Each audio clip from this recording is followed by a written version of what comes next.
They didn't just kill William Wallace. They dismantled him, limb by limb, breath by breath, identity by identity. Not to end a rebellion, to send a message. In the final days of August 1305, as the air thickened over London, a man in chains arrived under heavy guard. He wasn't a noble or a prince. He had no title, no army behind him, no royal lineage to fall back on.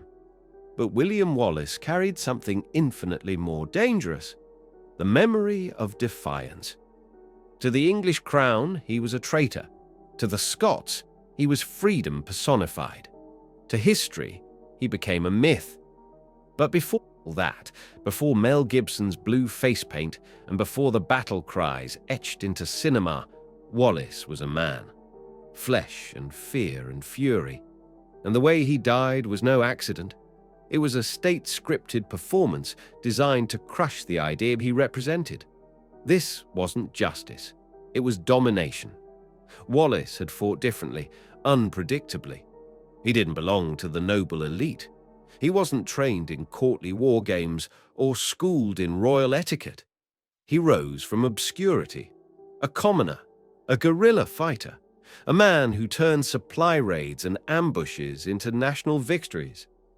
At Stirling Bridge, his ragtag army humiliated England. That humiliation burned deeper than the wounds. It exposed fragility. It made kings feel mortal. Edward I, the English monarch obsessed with order and submission, understood what Wallace had become. Not just a man, a symbol, one that refused to kneel. And empires don't fear armies. They fear symbols. Empires know how to kill a man. But when they fear what he stands for, they design something more, something meant to echo. Wallace wasn't captured in some climactic duel or heroic final stand. He was betrayed, handed over quietly in August 1305 by a fellow Scot, John de Menteith, who aligned himself with Edward I. There was no drama in the capture, no swords drawn, just the quiet machinery of empire and opportunism. What followed was not transport, it was exposure. Shackled and bound, Wallace was paraded across the country like livestock. The journey from Scotland to London was long, cold, and deliberate. He was put on display in every town and village along the way, mocked and spat at by crowds groomed by English propaganda to see him as a savage. His exhaustion was not collateral damage. It was policy. By the time he reached London, he was starving, sleep-deprived, his body intact, but his mind already under siege. They weren't killing him yet, but they were softening him, preparing the audience. In London, the crowd didn't see a man. They saw a monster, a creature their king had warned them about. Wallace wasn't allowed to speak freely in court. He couldn't call witnesses, couldn't defend himself. The verdict was predetermined: treason, sacrilege, barbarism. And yet, when the charge of treason was read aloud, Wallace responded, one, a last act of defiance. I could not be a traitor, for I was never Edward's subject. That sentence was a dagger, a rejection not only of the charges, but of the king's right to rule. Not just over Wallace, but over Scotland itself. It sealed his fate, but it also ensured he would never vanish quietly. The sentence wasn't death, it was destruction. William Wallace was not to be simply executed. He was to be dismantled in front of the world, physically, symbolically, and publicly. The English court delivered a sentence more ceremonial than judicial.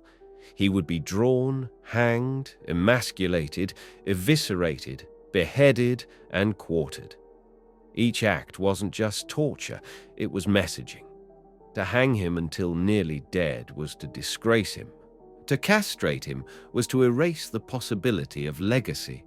To burn his severed genitals before his eyes was to humiliate beyond death. To remove his intestines while he still breathed was to show power over the very essence of rebellion. To tear out his heart was to silence the emotional engine of resistance. To cut off his head and scatter his limbs was to erase him from geography itself. No step was medieval improvisation. Each was chosen, each rehearsed. The sentence to be drawn was not a poetic phrase. It meant being stripped nearly naked, tied by the wrists and ankles to a horse, and dragged through the filthy streets of London. It meant mud in your mouth and bones grinding against stone. And it was the beginning. That morning, as Wallace was bound and pulled through the city, the crowd lined the streets not with horror, but with hunger. The English public had been fed stories that Wallace was a demon, a butcher, a threat to peace and faith. So when they saw him, broken and bleeding but not yet dead, they cheered. But Wallace didn't cry out. He didn't beg. He endured, not as a knight, not as a martyr, but as a man unwilling to give his enemies the relief of collapse. The pageantry had begun, but the worst was still to come. Smithfield, August 23rd, 1305. William Wallace, barely conscious from the public dragging, was now brought to the scaffold. Not a platform of justice, but a stage built for annihilation. There was no hesitation, no pause for mercy. He was hoisted by the neck until life nearly left him, then cut down before death could take him. Gasping, bloodied, and limp, he was laid out for the next act. They cut him, not quickly, not cleanly. His genitals were severed and thrown into the fire before his eyes. This wasn't for pain alone. It was a signal. There will be no legacy, no seed of rebellion left to grow. Then came the blade again, but slower. His abdomen was opened and his intestines pulled out, inch by inch, and burned. The crowd watched, not in silence, but with fascination. This wasn't hidden. It was designed to be seen. Pain wasn't the byproduct, it was the point. Yet Wallace remained aware. That was the cruel brilliance of the method. His mind, still intact, bore witness to the erasure of his own body. The lungs heaved, the heart still beat, the nerves screamed when the voice could not. Only when they were certain he felt everything, they reached in and tore out the heart. Still, the ritual wasn't complete. His head was removed, then his body quartered, cut into 4 parts, each sent to a different corner of the kingdom. Newcastle, Berwick, Stirling, Perth. These were not burial sites. They were warnings. The execution of William Wallace wasn't the end of a life. It was the staging of a lesson. And every detail of it, every rope, every knife, every mile of that final journey was meant to make one truth unmistakably clear. This is what happens to those who dare defy a king. The death of William Wallace was not simply a moment. It was a performance, rehearsed and executed with the precision of a royal decree. But why such cruelty? Why this level of spectacle? Because Wallace represented more than rebellion. He represented an idea that terrified the English crown, that resistance was still possible, even after defeat, even after the nobles surrendered, even after Scotland's leadership bent the knee. Wallace refused. That refusal was contagious. And so, Edward I didn't just want Wallace dead. He wanted him erased from the public mind, from the storybooks, from memory. That's why his execution was staged as theatre. It wasn't about ending a war. It was about psychological warfare. The method worked for a while. The people of Scotland, already fractured and leaderless, were meant to see Wallace's fate and abandon all thoughts of uprising. His death was meant to be a warning. Not only will resistance fail, it will be unbearable. But something misfired, because in destroying Wallace's body so thoroughly, they preserved his symbol. The brutality didn't silence the idea. It amplified it. Wallace became a ghost that England couldn't kill. The truth, however, was left out of the legends. Over the centuries, the story was sanded down, made palatable. The gore removed. The terror softened. Films turned it into inspiration. Textbooks turned it into a footnote. But the real story, the raw, methodical unmaking of a man, remained buried beneath centuries of strategic forgetting. What Wallace endured wasn't just injustice. It was empire at work, a terrified machine dismantling what it could not control. But that machine forgot one thing. Pain fades. Symbols endure. Wallace didn't terrify England because he won every battle. In fact, he lost many. What made him dangerous was his refusal to disappear. After his early victories, Wallace was made Guardian of Scotland, a title never meant for a man of his class. He wasn't noble.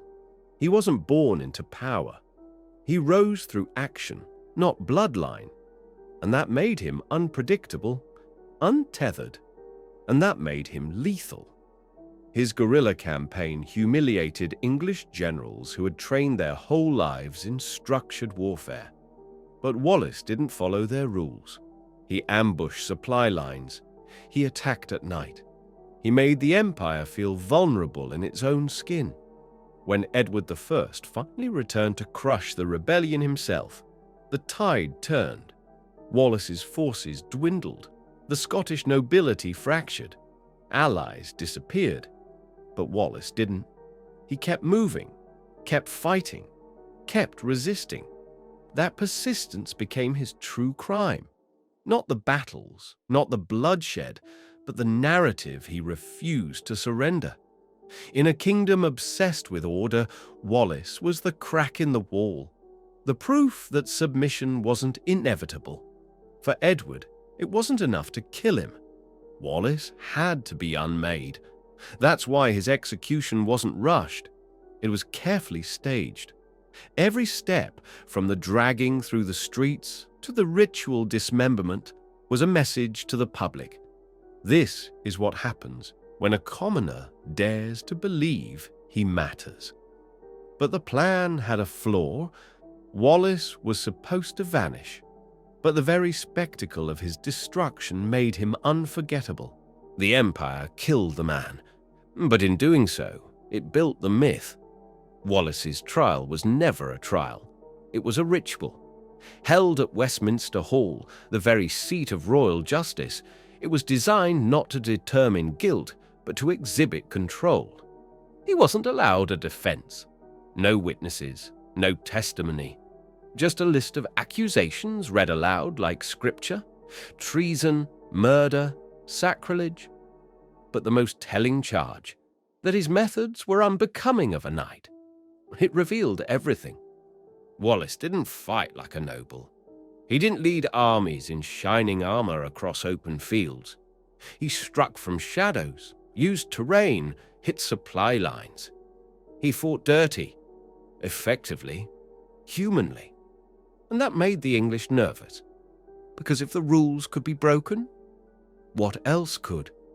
His response during the trial, though brief, cut deeper than any sword. I was never Edward's subject. In that moment, Wallace wasn't just defying a king. He was challenging the entire imperial system. That one sentence rejected not just authority, but identity. It said, "I do not belong to you." The court didn't need to deliberate. It sentenced him instantly, but not just to death, to obliteration. His fate was decided not in a room of justice, but in a room of strategy. His execution was crafted not to end his life, but to make an example out of it, a living warning, a flesh and blood demonstration of how rebellion ends, not just in loss, but in obliteration of the self. Every blade, every rope, every fire that touched him afterward was part of that blueprint, the blueprint of fear. And yet, Wallace didn't break in the courtroom. Even as his world collapsed, he stood as a man unowned. That was the last straw. Because tyrants can kill bodies, but they cannot tolerate disobedience that survives sentencing. There are many ways to kill a man, but few are as deliberate, as publicly orchestrated as what England did to William Wallace. His final journey didn't begin with a priest or a prayer. It began with a rope. Stripped nearly naked, wrists and ankles bound, Wallace was tied behind a horse and dragged through the mud and filth of London. Not beside the horse, behind it. Not hidden, but exposed. This wasn't transport. It was theatre. The sentence to be drawn meant exactly that, to be hauled like refuse across the capital, a trail of blood and humiliation staining the route. Every corner, every cobblestone was part of the performance. Crowds lined the streets not in mourning, but celebration. They jeered, spat, pointed. To them, he wasn't a man. He was a monster brought low. But what they saw wasn't who Wallace had been. They didn't see the strategist who had outmaneuvered armies, the man who had refused surrender, the figure who had once held a nation's hope in his fists. They saw only what they'd been told to see, because long before the execution began, the propaganda had done its work.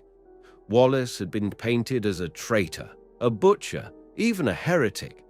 And now, as his broken body was dragged towards Smithfield, that fiction paraded through the streets like a victory banner. But Wallace wasn't silent because he had nothing to say.